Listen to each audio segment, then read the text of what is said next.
नमस्कार दोस्तों, संस्कृत वर्धनम कक्षा में आप सभी का फिर से स्वागत है। आज हम लोग भगवद गीता पढ़ने जा रहे हैं। जी हाँ दोस्तों, आज हम लोग भगवद गीता पढ़ने जा रहे हैं। तो चलिए दोस्तों आरंभ करते हैं। दोस्तों, भगवद गीता एक ऐसा ग्रंथ है जिसको सुनते ही हम लोगों के मन में धार्मिक विचार उत्पन्न होने लगते हैं, अर्थात उसके शब्द से ही, शब्द को सुनकर ही हमें धार्मिक विचार उत्पन्न होने लगते हैं। दोस्तों, यह एक ऐसा ग्रंथ है जिसकी व्याख्या कितने कवियों ने की है और न जाने यह कितनी भाषाओं में अनुवादित है। ना ही सिर्फ भारत की भाषा अपितु यह विश्व की कई भाषाओं में अनुवादित किया गया है और न जाने कितने सफलता प्राप्त लोग जो सफल हो गए हैं वो लोग अपनी सफलता का श्रेय गीता को ही देते हैं। दोस्तों, यह एक ऐसा रहस्यमय ग्रंथ है जिसको कई बार पढ़ने पर भी इसमें से उपदेश नए नए भाव उत्पन्न होते रहते हैं।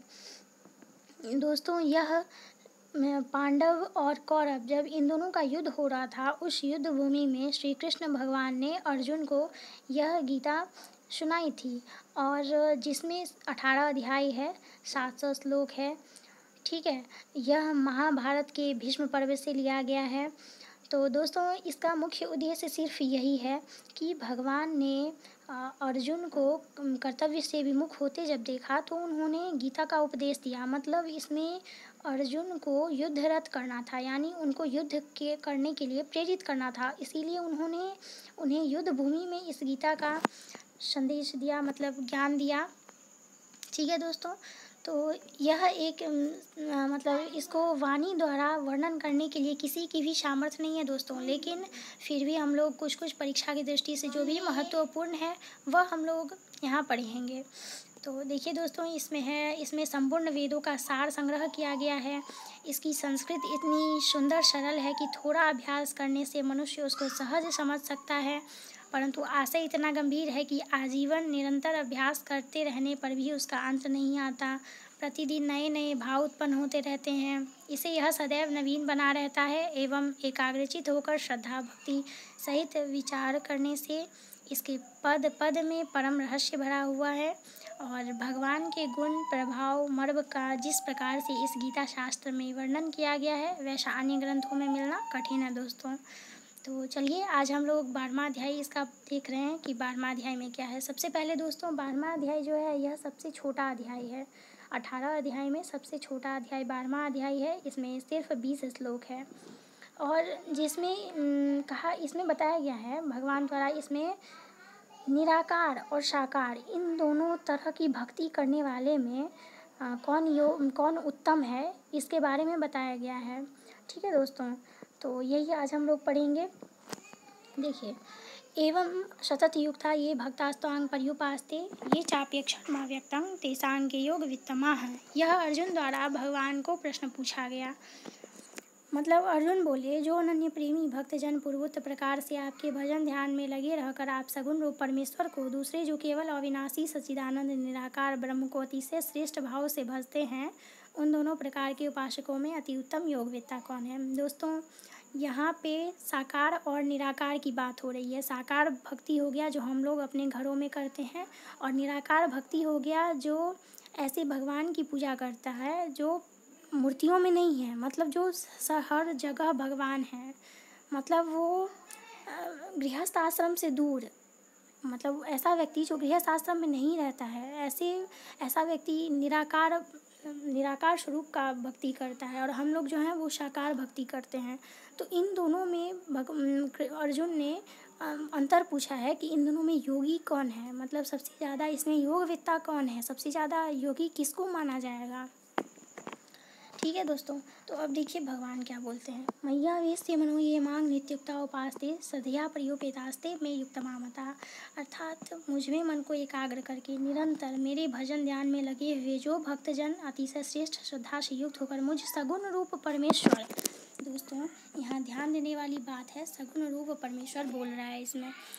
ठीक है, तो सगुण रूप परमेश्वर को भजते हैं वे मुझको योगियों में अति उत्तम योगी माने हैं। दोस्तों, इसका अर्थ हुआ कि हम लोग जो घर में पूजा पाठ करते हैं, अगर यही हम एकाग्र होकर करें, ठीक है, अपनी इंद्रियों के वश में करें और तब भगवान की भक्ति करें, हमेशा भगवान का नाम लें, तो वो भी व्यक्ति योगी माना जाएगा। ऐसा नहीं है कि हम गृहस्थ आश्रम में नहीं रहकर, ऐसा नहीं है कि गृहस्थ आश्रम है, बहुत ही संकट है, इसमें बहुत ही दुख है, तो हम इसको छोड़ दें तब हमें मोक्ष मिल सकती है। ऐसी बात बिल्कुल भी नहीं है। गृहस्थ आश्रम में रहकर भी पूजा पाठ करके, भक्ति करके हम लोग मोक्ष पा सकते हैं। तो इसमें इस श्लोक में, इसमें मैया विष्य वाले श्लोक में, इसमें सगुण रूप की व्याख्या की गई है कि जो सगुण भक्ति करता है, सगुण रूप की भक्ति करता है, वो भी योगी जो है उत्तम योगी मान्य है।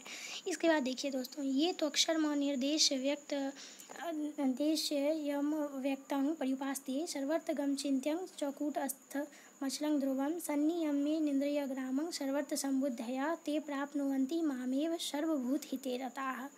देखिए दोस्तों, उस श्लोक में साकार रूप की व्याख्या की गई थी, इसमें अब निराकार के बारे में बताया गया है। परंतु जो पुरुष इंद्रियों के समुदाय को भली प्रकार से वश में करके मन बुद्धि से परे सर्वव्यापी और कथनीय स्वरूप और सदा एकरस रहने वाले नित्य अचल निराकार अविनाशी सच्चिदानंद घन ब्रह्म को निरंतर एक ही भक्ति से भजते हैं, वे संपूर्ण भूतों के हित में रत और समान भाव वाले योगी मुझको प्राप्त होते हैं। देखिए दोस्तों, कोई भी व्यक्ति अगर अपने गृहस्थ आश्रम को छोड़ केवल भगवान की भक्ति करेगा, वो हो गया निराकार रूप का भजन। मतलब ऐसे भगवान जो हर जगह हैं, मतलब वो भक्ति जो कर रहा है वो किसी चीज़ को लेकर नहीं कर रहा है, वो मान रहा है कि ये भी भगवान है, ये भी भगवान है, मतलब हर जगह भगवान ही भगवान है, तभी वो भक्ति कर रहा है। तो ऐसे पुरुष की बात की गई है यहाँ, ऐसे मनुष्य की बात की गई है यहाँ कि ऐसा व्यक्ति भी मुझको ही प्राप्त होता है। ठीक है दोस्तों, ये हो गया आपका निराकार रूप के बारे में। इसके बाद देखिए, क्लेशो अधिकतरस्ते साम्य व्यक्तास्ते चेतसाम अव्यक्ता ही गतिर दुखं देहवद्भिरवाप्यते। मतलब उन सच्चिदानंद घन निराकार ब्रह्म में आसक्त चित्त वाले पुरुषों के साधन में परिश्रम व्यतीत है, क्योंकि देहाभिमानियों द्वारा अव्यक्त विषयक गति दुखपूर्वक प्राप्त की जाती है। देखिए दोस्तों, इसमें निराकार रूप के बारे में बताया, सबसे ऊपर वाले इस श्लोक में निराकार भक्ति के बारे में बताया। तो इसमें बता रहा है कि ऐसी जो निराकार भक्ति होती है, अर्थात हम गृहस्थ आश्रम में नहीं रह के ऐसा समझे कि हर जगह भगवान ही भगवान है, और तब अगर भक्ति करे तो ये बहुत ही दुख पूर्वक प्राप्त की जाती है। दोस्तों सही बात है, आजकल के लिए तो और भी ज़्यादा सही है ये। तो इसमें इसे को भगवान ने बहुत ही कठिन बताया है। ठीक है दोस्तों, भगवान ने भी बोला है कि अगर आप गृहस्थ आश्रम में रहकर ही माया मोह को तोड़कर और भगवान की भक्ति करें तो आपको मोक्ष मिल सकती है। तो आपने देखा दोस्तों कि इसमें 5 श्लोक हमने पढ़ा, जिसमें पहले में अर्जुन ने पूछा, दूसरे में भगवान ने इनको इसमें सगुण रूप के बारे में बताया दूसरे श्लोक में कि सगुण भक्ति कैसे होती है। फिर इसमें तीसरे श्लोक में इसमें बताया मतलब निर्गुण भक्ति के बारे में, निराकार के बारे में, निराकार भक्ति कैसे करता है कोई। इसके बाद इसको यह कितना कठिन है इसके बारे में बताया इस 5 श्लोक में दोस्तों। तो यही हो गया भक्ति योग से संबंधित था, जिसमें भगवान ने अंतर किया कि साकार रूप का जो उपासना करता है वो और निराकार का जो करता है उस दोनों में अंतर क्या है। ठीक है दोस्तों, तो वैसे भी हमने पहले ही बताया कि भगवद गीता का आप कितना भी व्याख्या कर लो फिर भी कम ही पड़ेगा, क्योंकि यह एक ऐसा रहस्यमय इतना बड़ा ग्रंथ है कि ये सभी वेदों का ये एक सार रूप है। ठीक है दोस्तों, मतलब सभी उपनिषदों का सार है ये, इतना बड़ा ग्रंथ है ये। कोई इसको पढ़कर अगर कोई इस ग्रंथ को पढ़ ले तो और ग्रंथ पढ़ने की ज़रूरत ही नहीं है, क्योंकि सभी जीवन में जितने भी उपदेश हैं, जो भी इसको पढ़ लेगा वो जीवन से कभी निराश नहीं होगा। इसीलिए दोस्तों यह सबसे बड़ा ग्रंथ है। तो आशा करती हूँ आपको यह वीडियो अच्छा लगा होगा। तो ठीक है दोस्तों, मिलते हैं अगले वीडियो में इससे आगे के श्लोक को लेके। इससे आगे जो श्लोक होगा उसको हम अगले वीडियो में एक्सप्लेन करेंगे। ठीक है दोस्तों, तब तक के लिए धन्यवाद।